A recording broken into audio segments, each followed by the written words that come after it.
Benvinguts, jugadors. Soc en Víctor Ferradellas i avui aprendrem a jugar amb Molt soroll per un rei. Molt soroll per un rei és un joc de Marc Figueres i Maria Pitarque que adapten el sistema de joc de States of Siege de Darina Levilov. A l'apartat gràfic el signen en Jordi Roca i la Mireia Girbau i l'editora d'aquest joc és Snafu. Molt soroll per un rei és un joc pensat per jugar en solitari, però això no vol dir que l'hagueu de jugar sols. Podeu formar un grup i enfrontar-vos al repte que ens proposa aquesta caixa. I quin és aquest repte? Doncs aquest repte és emular ni més ni menys que el rei Pere, que passaria a la història com a Pere el Gran. Posem-nos en context. Segona meitat del segle XIII. El regnat de Pere el Gran va durar tot just 9 anys i tot semblava indicar que no passaria a la història, i més després dels més de 60 anys de regnat del seu pare, el mític, el gran, el llegendari Jaume I el Conqueridor, que va ser dit així per la conquesta dels regnes de València i de Mallorca. Pere, de fet, quan arriba al tron després de la mort del seu pare, ha de fer front, en paraules de l'historiador Josep Maria Salrach, a una herència enverinada. El seu pare li ha deixat les arques buides, els regnes dividits i una relació molt tensa amb la noblesa catalana i la noblesa aragonesa. A més, al llarg del seu regnat, Pere tindrà ambicions d'expandir-se per la Mediterrània i això aixecarà les ires dels nobles francesos i inclús del papat. Anem a veure com ho fa el joc per representar lliurement totes aquestes amenaces a les que ha de fer front el jugador.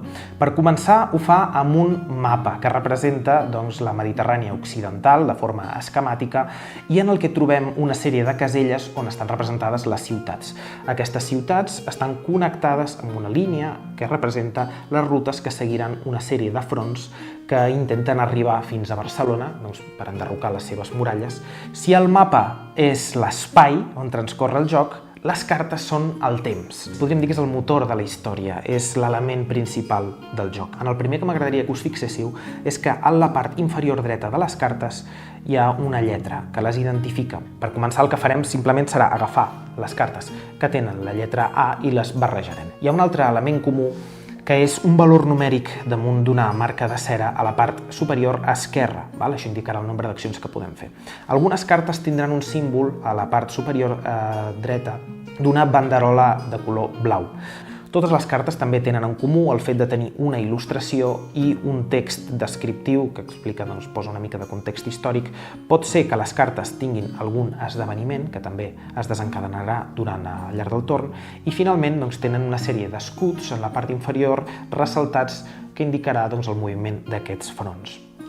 Per guanyar la partida o per acabar la partida d'una manera satisfactòria haureu d'aconseguir treure en joc la carta de mort a Vilafranca. Un cop surti en joc aquesta carta, s'acaba la partida, es considera que el jugador ha acabat amb victòria i s'avaluarà en funció de com hagi quedat el mapa, com hagi quedat el regne. En canvi, si en algun moment de la partida les forces enemigues arriben a la ciutat de Barcelona i destrossen les seves muralles, fan caure les seves muralles, automàticament s'acabarà la partida i el jugador haurà d'avaluar la derrota.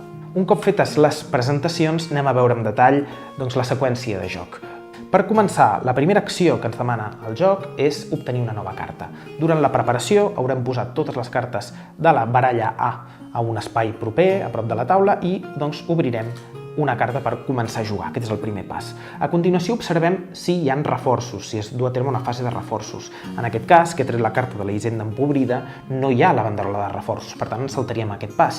Però, en cas que sí que hi hagués aquesta banderola, hauríem de procedir a reforçar els enemics. Per cada peça que representen els fronts enemics es mostra per la part de força reduïda, llançarem un dau. Amb un resultat de 1 a 3 li hem de donar la volta a la fitxa perquè les forces enemigues es reforcen. Amb un resultat de 4 o 6 no passa res. Ja us avanço que els resultats alts amb el dau tendiran a afavorir el jugador i els resultats baixos tendiran a fer-li la punyeta. El següent pas que durem a terme és el de l'esdeveniment. Algunes cartes pot ser que duguin un esdeveniment imprès que executarem. A continuació es du a terme una fase de resolució de setges. Si en algun moment alguna força enemiga ha arribat a una plaça emmurallada, veureu que en el taulell n'hi ha 3, la ciutat de València, la ciutat de Barcelona o la ciutat de Girona. Si alguna força enemiga ha arribat en aquesta plaça emmurallada, haurem col·locat una fitxa de setge i en aquest pas de la seqüència de joc és on determinarem si el setge té èxit o no té èxit. depenent del valor de força de setge que tinguin les tropes que estan duent a terme aquest setge. En aquest cas d'exemple, les forces andalusines tenen un valor de força de setge 1, cosa que vol dir que si traguéssim un 1, els andalusins tindrien èxit. Després d'haver resolt tots els setges que hi pogués haver en el mapa, passem al moviment dels fronts. Mourem tants fronts com els escuts que ens indiqui la carta que està activa en aquest moment. Moguts els fronts, ara ja sí ve la fase d'accions. Aquí és on els jugadors podrem agafar les regnes del nostre destí i decidir com volem fer front a les amenaces que hi ha damunt del mapa. Podrem fer tantes accions com el número que hi ha a la part superior esquerra de la carta que està en joc. No obstant això, podem dur a terme fins a 6 accions diferents. Tenim un ampli ventall de possibilitats.